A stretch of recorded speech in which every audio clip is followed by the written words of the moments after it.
अब मुझे ठीक से तो याद नहीं कि बात कितनी पुरानी है, पर जो कुछ हुआ वो एक एक बात आज भी ज़हन में अपना घर बनाए बैठी हैं। हम 4 लोगों ने मिलकर पहाड़ की ठंडी वादियों के नजदीक पिकनिक मनाने की योजना बनाई। यह जगह हमारे शहर से 4 मील की दूरी पर थी।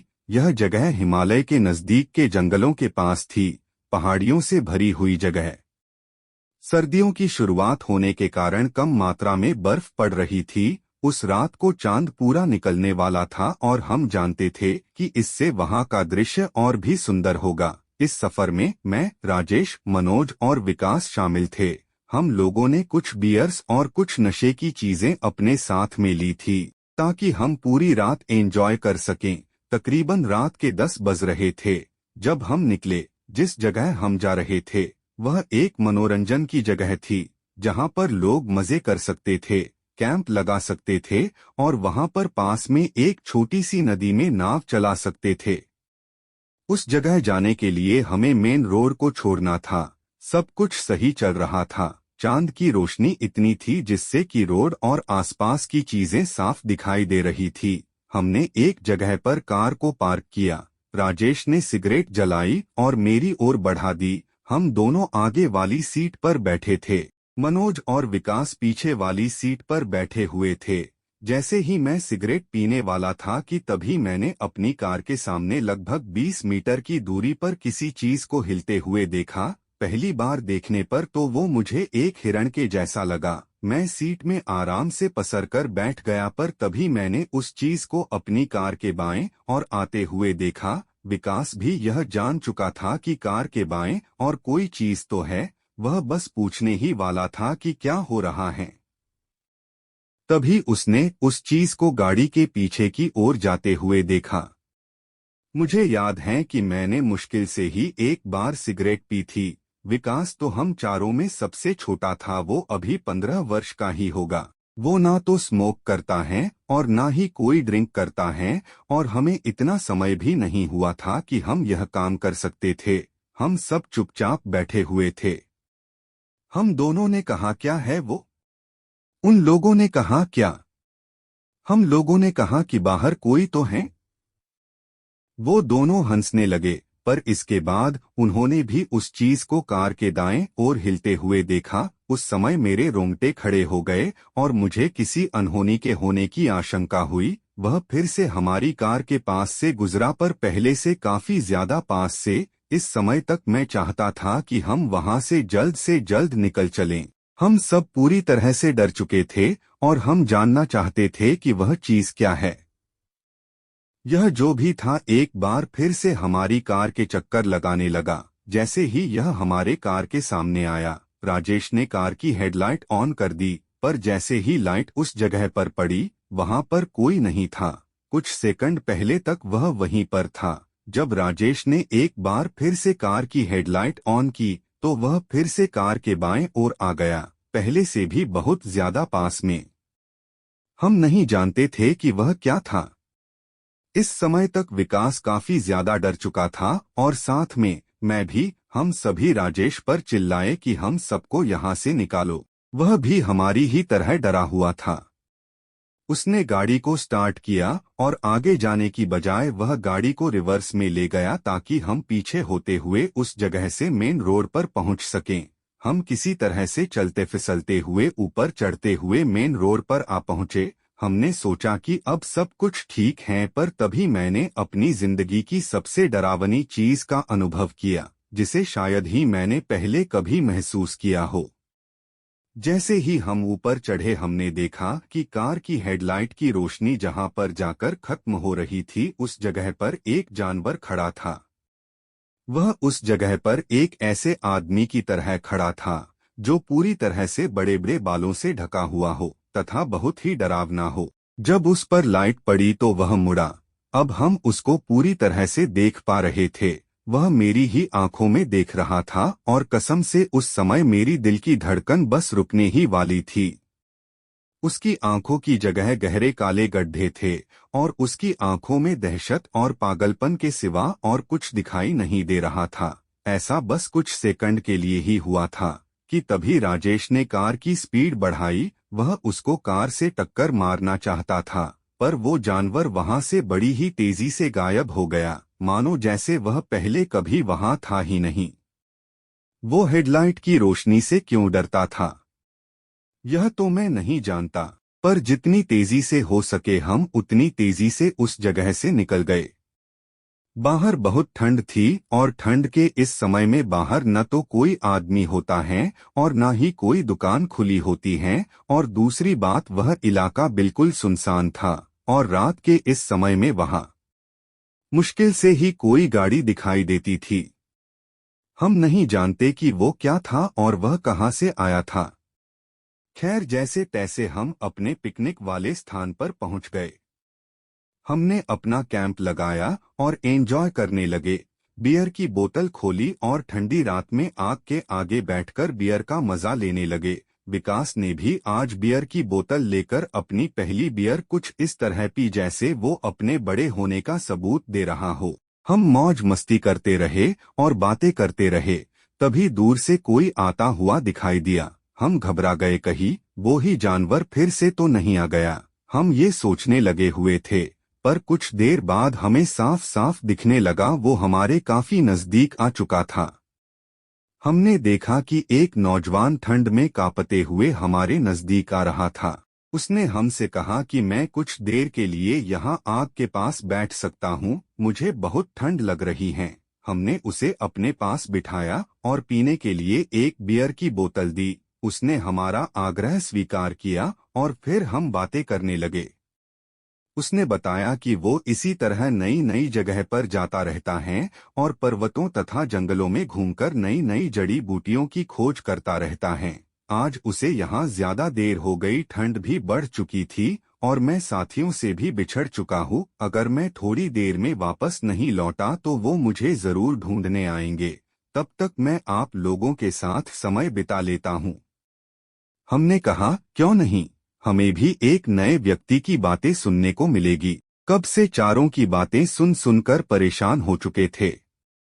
फिर उसने पूछा, आप लोग इतनी रात को क्या कर रहे हो यहाँ? क्या आप लोगों को नहीं पता कि यहाँ एक मानव भेड़िया घूमता रहता है? हम सब हंसने लगे और कहने लगे, ऐसा कुछ नहीं होता है, सब किस्से कहानियों में होता है। उसने कहा, मजाक नहीं है ये, मैं जानता हूँ एक सच्ची कहानी की कैसे एक खूनी दरिंदा मानव भेड़िया एक खूनी भेड़िया ना रहा और कैसे भेड़िया मानव को एक लड़की से सच्चा प्यार हो गया और वह उसके लिए कुछ भी करने को तैयार हो गया। हम बोले, चलो सुनाओ वो कहानी, हमारा भी वक्त गुजर जाएगा। उसने कहानी सुनानी शुरू की।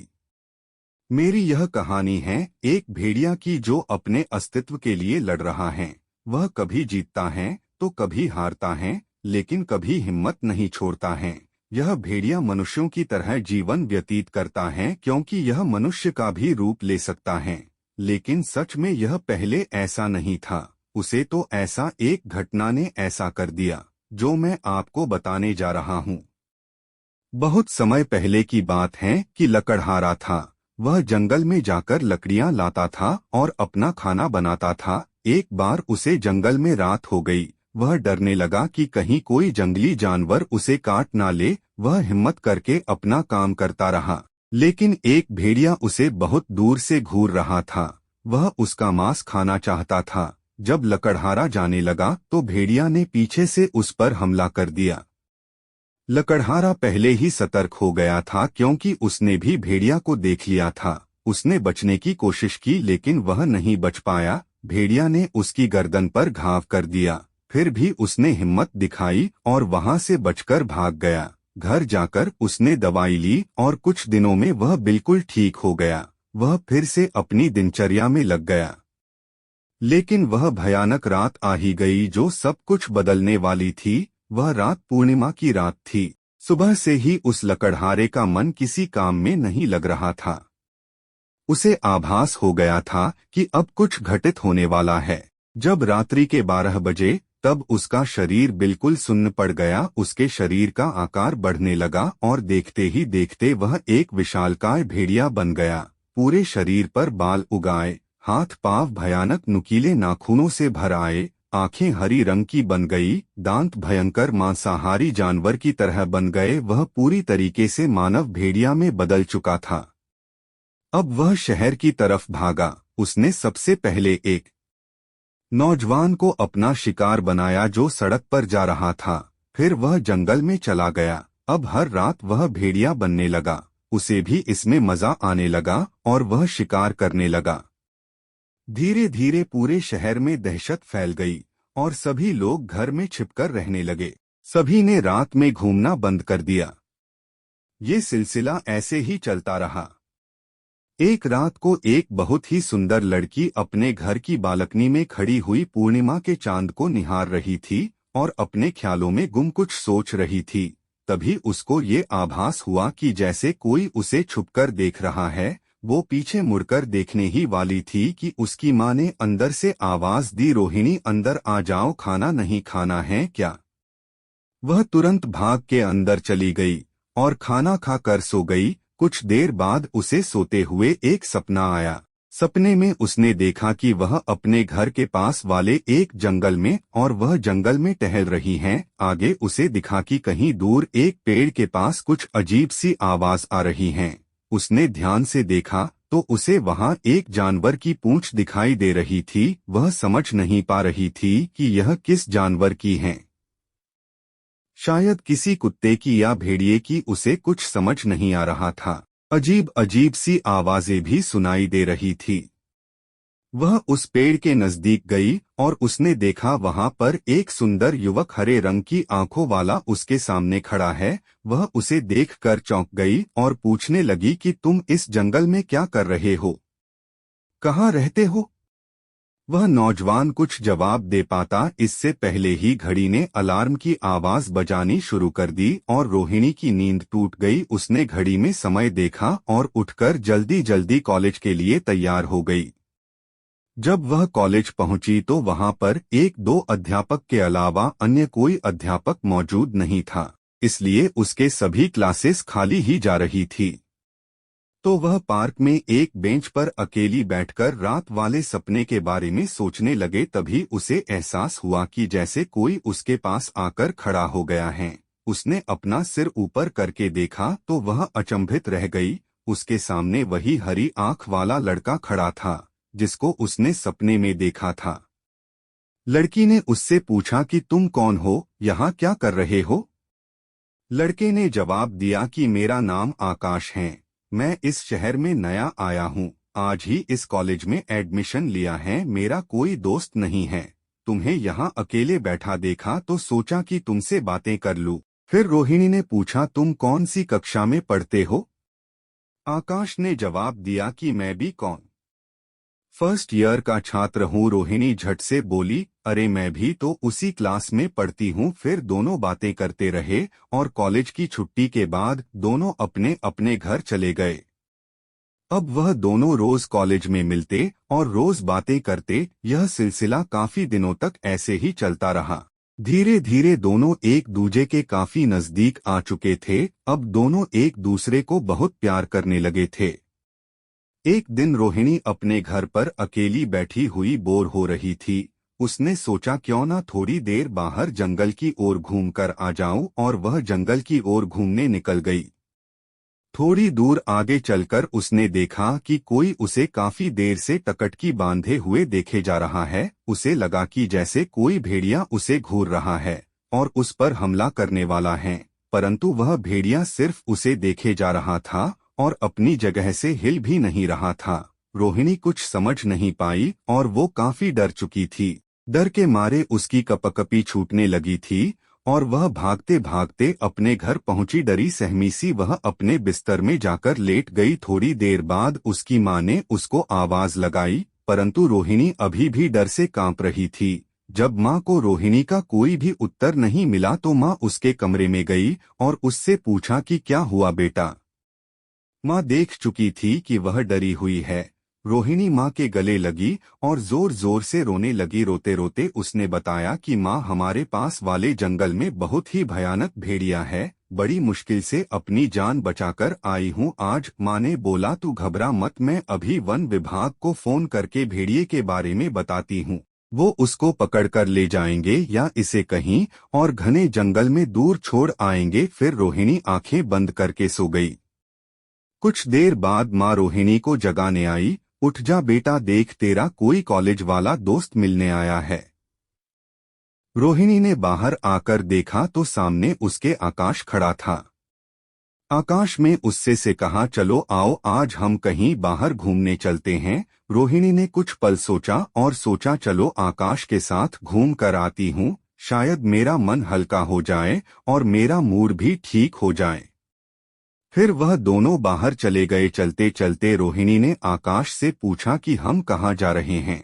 आकाश ने बोला, आज मैं तुम्हें अपने घर ले जा रहा हूँ और वहाँ मैं तुम्हें अपने परिवार वालों से मिलवाऊंगा। फिर वह दोनों बातें करते हुए आगे चलते रहे। आकाश उसे जंगल की तरफ ले जा रहा था। रोहिणी ने कहा, यह कहाँ ले जा रहे हो, इस रास्ते पर तो भयानक जंगल आता है। आकाश ने बोला कि मेरा घर इस तरफ ही है, मैं यहीं रहता हूँ। फिर वह दोनों आगे चलते गए। फिर आकाश एक बड़ी सी गुफा के सामने आकर रुक गया। रोहिणी उसको देखकर बोली, यह कहाँ ले आए, यह तो किसी जानवर की गुफा लगती है। और तब आकाश ने बोला, मैं यहीं रहता हूँ, तुम अंदर तो चलो। फिर आकाश और रोहिणी उसमें अंदर चले गए। अंदर जाने के बाद आकाश में अपने परिवार वालों को आवाज लगाई, बोला कि देखो मैं किसे लाया हूँ मिलवाने के लिए। थोड़ी देर में वहां से भेड़ियों के गुर्राने की आवाजें आने लगी और दो भेड़िए बाहर निकलकर आए। उन्हें देखकर रोहिणी डरने लगी। डरते डरते बोली, आकाश यह दोनों कौन है, मुझे बहुत डर लग रहा। आकाश ने कहा, डरो नहीं, यह मेरे माता पिता है। और फिर वह दोनों तुरंत ही मनुष्य रूप में रोहिणी के सामने आ गए। यह सब देखकर रोहिणी बहुत घबरा रही थी, कुछ बोल नहीं पा रही थी। आकाश ने रोहिणी से कहा, मैं तुमसे बहुत प्यार करता हूँ और मैं तुम्हें अपनी पत्नी बनाना चाहता हूँ, इसलिए मैं तुम्हें आज अपने माता पिता से मिलवाने लाया हूँ। यह सुनकर रोहिणी दंग रह गई और बोली कि मैं जानवरों से शादी नहीं कर सकती, मुझे जानवर बिल्कुल पसंद नहीं है। तुम जानवर हो, तुम्हारे माता पिता भी जानवर है। यह कहकर रोहिणी वहां से चली गई। यह सब सुनकर आकाश के माता पिता को बहुत गुस्सा आया और वह भेड़िए रूप में वापस आ गए और गुस्से में गुर्राते हुए रोहिणी के पीछे भागे। आकाश समझ चुका था कि उसके माता पिता रोहिणी को जीवित नहीं छोड़ेंगे। आकाश भी उनके पीछे भागा, लेकिन जब तक आकाश वहां पहुंचा तब तक उन्होंने रोहिणी को मार दिया था। रोहिणी को अपने सामने मरा हुआ देख आकाश बहुत दुखी हुआ। वो खुद को इस सब का जिम्मेदार मानने लगा और फिर उसने अपनी शक्ति से खुद की बलि देकर रोहिणी को जीवित कर दिया। थोड़ी देर बाद जब रोहिणी को होश आया तो उसने देखा कि उसके हाथ में एक कागज का टुकड़ा है। उसने उसे खोला और पढ़ा तो उसमें लिखा था कि रोहिणी, मैं तुमसे बहुत प्यार करता हूं, इसलिए मैं अपने प्राणों की आहुति देकर तुम्हारा जीवन लौटा रहा हूं। अब तुम इस शहर में मत रहना, यहां से कहीं दूर जाकर रहना, और अब मैं तुम्हें कभी नहीं मिल पाऊंगा। फिर उसने देखा कि वही पास ही में एक भेदिया है जिसमें अब प्राण नहीं बचे थे। वो समझ गई, ये आकाश ही हैं। रोहिणी थोड़ा विचलित हुई, उसकी आंखें नम हुईं, पर वो सब कुछ भुलाकर अपने घर चली गई। कुछ दिनों बाद रोहिणी की माताजी का ट्रांसफर हो गया। अब रोहिणी अपनी माताजी के साथ एक नए शहर में थी। उधर आकाश के माता पिता को भी अपने किए पर पछतावा हो रहा था कि उन्होंने अपने बेटे को खो दिया। इसलिए उन्होंने पूर्णिमा की रात का इंतजार किया। इस दिन भेड़ियों की शक्तियां बहुत अधिक बढ़ जाती हैं और कुछ रूहानी शक्ति भी उन्हें मिलती है। इसी का फायदा उठाकर उन्होंने अपने बेटे आकाश को फिर से जीवित कर दिया। आकाश जीवित तो हुआ, परंतु रोहिणी को अभी भी नहीं भुला पा रहा था। एक दिन उसने अपनी शक्ति का प्रयोग करके देखा कि रोहिणी कहां पर है, तो उसे पता चला कि वो एक नए शहर में है और फिलहाल एक नौकर की तलाश में है। आकाश ने अपना वेश बदला और रोहिणी के घर नौकर का काम करने के लिए उसके घर गया। उसकी मां ने उसे अपने यहां नौकरी दे दी। क्योंकि उसने वेश बदला हुआ था तो रोहिणी उसको पहचान नहीं पाई। अब आकाश रोज रोहिणी को देखा करता और उसके प्यार को महसूस करता, परंतु कुछ कह नहीं पाता। रोहिणी की मां सुबह ही अपने ऑफिस चली जाती और शाम को घर वापस आती। तब तक रोहिणी अकेली रहती। एक दिन पड्ढोस के आवारा लड्ड के रोहिणी के घर में घुस गए और लगे उसको छेड़ ढने। आकाश से ये सहन नहीं हुआ और अपने असली रूप में आकर सबको उठाकर बाहर फेंक दिया। रोहिणी ने तुरंत आकाश को पहचान लिया और डरती डरती बोली कि तुम तो मर चुके थे, फिर यहां कैसे? आकाश ने उसको सारी बात बता दी और बोला कि अब मुझे यहां से जाने के लिए मत कहना। मैं तुमसे बहुत प्यार करता हूं। मैं बस तुम्हारे पास रहना चाहता हूं। तुम्हारे बिना नहीं रहा जाता है। मैं तुम्हें तंग नहीं करूंगा। मुझे यही रहने दो। रोज तुम्हें देख लूंगा तो दिल को तसल्ली मिलती रहेगी। रोहिणी उसकी बातों से पिघल गई, क्योंकि अंदर ही अंदर प्यार तो वो भी बहुत करती थी उसको, पर उसका वो भेदियाएं वाला रूप उससे डरती थी और बोली, ठीक है, तुम यहां रह सकते हो। ऐसे दिन बीतते गए। आकाश घर का सारा काम करता रहता और रोहिणी को प्यार भरी नजरों से देखता रहता, पर कुछ कहता नहीं। रोहिणी को भी उसके होने से सुरक्षा का भाव महसूस होता। एक दिन उसकी मां ने बताया कि ऑफिस के काम से मैं कल 3-4 दिन के लिए बाहर जा रही हूं, पर क्या करूं, तेरी चिंता सता रही। इस तरह तुझे अकेली छोड़ दिया कर कैसे जाऊं? रोहिणी बोली, मां, घबराओ नहीं। मेरी सुरक्षा के लिए हमारा ये नौकर है ना। मैंने तुम्हें बताया नहीं, एक दिन कुछ आवारा लड्ड के घर में घुस आए थे, तब इसने ही उनको बाहर उठाकर फेंका था और मेरी जान बचाई थी। ठीक है बेटी, अब मैं निश्चिंत होकर जा सकती हूं, मां बोली। अगले दिन मां ऑफिस के काम से दूसरे शहर चली गई। रोहिणी काफी दिन से आकाश से कुछ बात करना चाहती थी। रात में उसने आकाश को बुलाया और बोली कि आकाश, प्यार तो मैं भी तुमसे बहुत करती हूं। मैं तुमसे शादी भी करना चाहती हूं, लेकिन अगर तुम ये भेद्यां का रूप धारण करना छोड़ दो तो और हमेशा के लिए मनुष्य रूप में ही रहो, तभी। आकाश ने रोहिणी को समझाया कि मैं भी यही चाहता हूं, परंतु हमें एक श्राप मिला हुआ है, पूर्णिमा की रात को 12 बजे से लेकर 3 बजे तक। हमें भेद्यां का रूप अपने आप ही लेना पड़ी देता है, इसको हम रोक नहीं सकते हैं। तुम ऐसा कर सकती हो कि 12 बजने से कुछ देर पहले ही मुझे एक रूम में बंद कर देना, 3 बजे के बाद खोल देना। रोहिणी ने कुछ देर सोचा और कहा कि हां, ये तो हो सकता है, पर पहले तुम एक वचन दो कि अगर तुमने किसी मनुष्य को मारा या खाया तो तुम्हें उसका प्रायश्चित करना होगा। आकाश ने पूछा, कैसा प्रायश्चित? रोहिणी बोली कि फिर तुम अपने हाथों से मुझे मार डालोगे और मुझे कभी वापस लाने की कोशिश भी नहीं करोगे।